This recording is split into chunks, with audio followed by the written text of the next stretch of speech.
손가락에는 촉감이 있죠. 이걸 손으로 잡고 이제 손으로 칠하니까 되게 섬세하게 느끼면서 정말 직관적으로 할 수가 있는 거예요.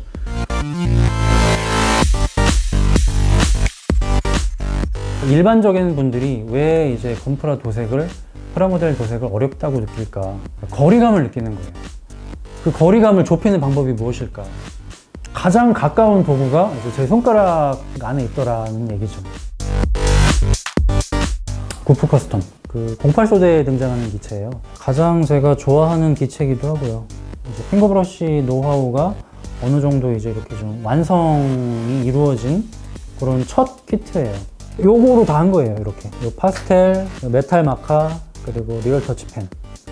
원래 이제 이 녀석의 색깔은 이 녀석이에요.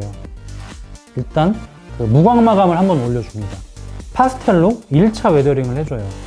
그 다음에는 리얼 터치 펜으로 웨더링을 해줘요. 지우개 펜입니다. 블러링 펜. 요거로 닦아서 내려요. 이렇게. 흘러내리는 녹물 표현이나 이제 페인트가 까져서 이렇게 녹이 발생한 그런 표현. 제가 추구하는 스타일은 전투가 늘 일상이다 보니까 세차까지는 못하는 거죠. 그러니까 정비만으로 이제 최선인 상황, 이제 흐르는 녹물이나 이런 부분은 이제 어쩔 수 없이 그냥 이제 고스란히 보여지는 약간 그런 스타일. 비교적 가장 최근작이죠. 이게 이제 출시된 지 되게 오래된 키트입니다. 되게 귀여워요. 완성도가 되게 높습니다. 웨더링 작업을 할 때 기존에 이제 치핑이라는 스폰지에다가 도료를 묻혀서 이렇게 찍어줍니다. 약간 우연에 의존하는 약간 그런 방식이잖아요. 그래서 저는 이제 치핑을 그냥 펜으로 하나하나 그려주는 거죠. 깔끔하게 느껴지는 이유가 아마 그걸 겁니다. 메탈 도료를 손가락에 묻혀가지고 엣지에다가 이렇게 슥슥 발라준 다음에 그럼 이제 이렇게 까진 표현이 이제 생길 거 아니에요. 페인트가 있고 안에 이제 메탈 부위가 드러나잖아요. 지금 칠가잼이 많이 발생한 곳에는 약간 더 콕콕콕 찍어서 포인트를 주는 거죠. 보통 이제 에어브러쉬를 쓰잖아요. 저도 에어브러쉬를 가지고 있지만 손이 잘 안 가더라고요, 생각보다. 뭐 간단하게 프라모델 만드는 건 또 성에 안 차고 멋있게는 만들고 싶고, 무광 마감을 해놓은 이제 건프라를 이제 만지작 하고 있는데 표면이 사각사각해요. 순간 이제 파스텔을 화장하듯이 손가락으로 슥슥슥슥슥 해보니까 이거다. 단점도 있을 것 같긴 해요. 단계? 플로색이 불가능합니다.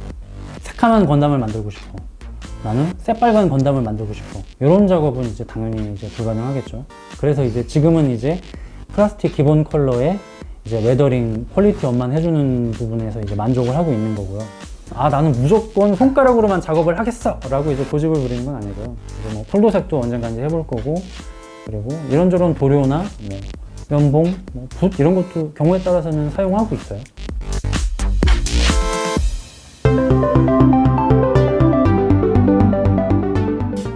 여기 지고크 같은 경우도 이 녀석이 원래 이제 나온 지 되게 오래된 HG 킷이거든요. 하체 요 발 부분이 되게 좀 디테일이 안 좋습니다. 아트 나이프를 이용해서 이렇게 구멍을 뚫어주는 거예요. 이렇게 곳곳에 규칙적으로 리벳 자국을 넣어준 거죠. 표현을 해준 거죠.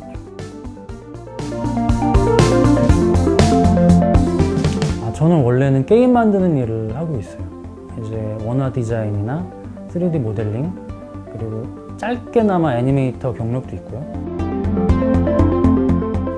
구프 커스텀 때 제가 스톱모션의 재미를 처음에 맛을 봤어요. 점점 이렇게 비중을 한번 높이려고 생각을 하고 있고요.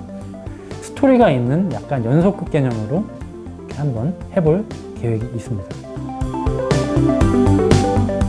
처음 건프라를 시작한 거는 10년 전쯤인 것 같아요. 건담 같은 건 이제 좋아했는데, 애니메이션도 많이 좋아하고 그랬는데, 건프라는 이상하게 멀게 느꼈어요. 이렇게 탑만 쌓고 있는 약간 그런 느낌? 그러다가 이제 핑거브러쉬에 대해서 이제 이렇게 이제 생각이 트인 다음에는 그 프라모델, 그 프라탑을 보고 있으면은 설렘이 있다는 거죠. 저걸 내가 언젠가는 꺼내서 조립을 하고 멋지게 환골탈태를 시킬 수가 있다. 그래서 저는 건프라는 저에게 있어서 설렘입니다. 설렘.